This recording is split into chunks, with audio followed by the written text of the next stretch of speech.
आणि भरभरून मतदान करून या ठिकाणी आमचे 24 नगरसेवक नगराध्यक्षासहित निवडून दिलेले आहेत.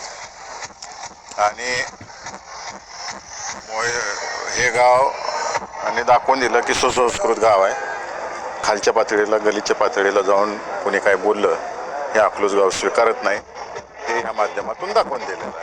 भाषणादरम्यान जरा भावनिक झालेला दिसला, काय कारण? मी भाषणाच्या वेळेस जो भावनिक झालो ते मला माहिती आहे की आदरणीय विजयसिंह मोहिते पाटील साहेब असतील, बाळदादा असतील आणि मी, आम्ही तिघांनी अकलूज ग्रामपंचायत असताना काम केलेलं आहे आणि तळ हाताच्या फोडाप्रमाणे गावाला सांभाळलेलं आहे. मग विकास कामं असतील, कार्यकर्ते असतील, नागरिक असतील, मतदार असतील, या सगळ्यांना जीव ओतून प्रेम केलेलं आहे. आणि अकलूज गावाला काय लागत नाही, फक्त प्रेम लागतं. जेवढं प्रेम द्याचाल तेवढं रिटर्नमध्ये हे गाव देतं आणि निकालाच्या माध्यमातून दाखवून दिलेलं आहे. म्हणून मी भावनिक झालो, कारण का मी जवळून माझं गाव बघितलेलं आहे.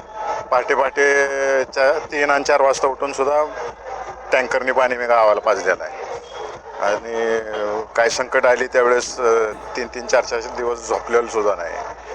ते जवळून पाहिले, त्यामुळं मी ते भावनिक झालतो.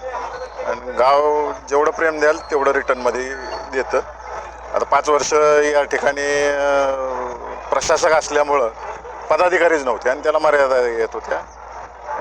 आता सगळे नगरसेवक आलेत आणि निश्चितच आमचे सगळे नगरसेवक ॲक्टिव्ह राहतील, नगराध्यक्ष ॲक्टिव्ह राहतील आणि चांगल्या पद्धतीचं काम, गावातले जे विकास कामं असतील, लोकांना सांभाळण्याचं काम असेल ते चांगल्या पद्धतीनं करतील. या प्रचारामध्ये सगळं श्रेय मी हे कार्यकर्त्यांना देतो, कारण का कार्यकर्त्यांनी जे अहोरात्र पळाले त्यांचेही आभार मी या ठिकाणी मानतो. माळशिरस तालुक्याचे आमदार उत्तमराव जानकर साहेबांचेही आभार मानतो. त्यांनी या ठिकाणी नियोजन केलं आणि कार्यकर्त्यांच्या नियोजनामुळं हा एकतर्फी विजय आम्ही खेचून आणू शकलो. बाळासाहेब, खरं तर विजयाची ही 3री हॅट्रिक आहे. आगामी जिल्हा परिषद पंचायत समितीच्या निवडणुकीच्या अनुषंगाने 4थ्या विजयाच्या हॅट्रिकसाठी आपली रणनीती काय असणार आहे? रणनीती कधी सांगितली जात नाही, ती अंमलात आणली जाते आणि मग निकालात रूपांतर होतं. त्याचं गावातील नागरिकांनी, विरोधकांनी जो खोटा नॅरेटिव्ह सेट केला तो हाणून पाडला. 100% जो खोटा नॅरेटिव्ह सेट केला होता त्यामुळे एक वातावरण बदललं होतं.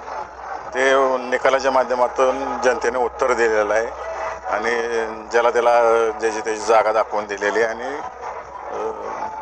किती काय एकवटले तर गाव विजयसिंह मोहिते पाटलांच्या मागून हलत नाही हे दाखवून दिलेलं आहे. 3ऱ्यांदा तुम्ही जागा दाखवली, धुरंधर मधला डायलॉग बोलून दाखवला.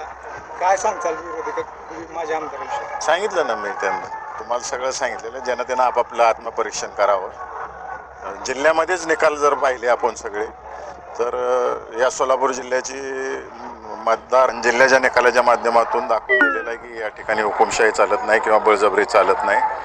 हे लोकसभेलाही दाखवलं, विधानसभेलाही दाखवलं आणि आता नगरपालिकेलाही दाखवून दिलेला आहे निकाल लागल्यावरून. आम्ही जिथं जिथं एकामेकाला सहकार्य करायचं ठरवलेलं होतं तिथं आमचे सगळे उमेदवार निवडून आलेले आहेत. जास्तीत जास्त नगराध्यक्ष आमच्या सगळ्यांच्या मनाप्रमाणे झालेले आहेत आणि त्याचा निकाल जनतेसमोर आहे.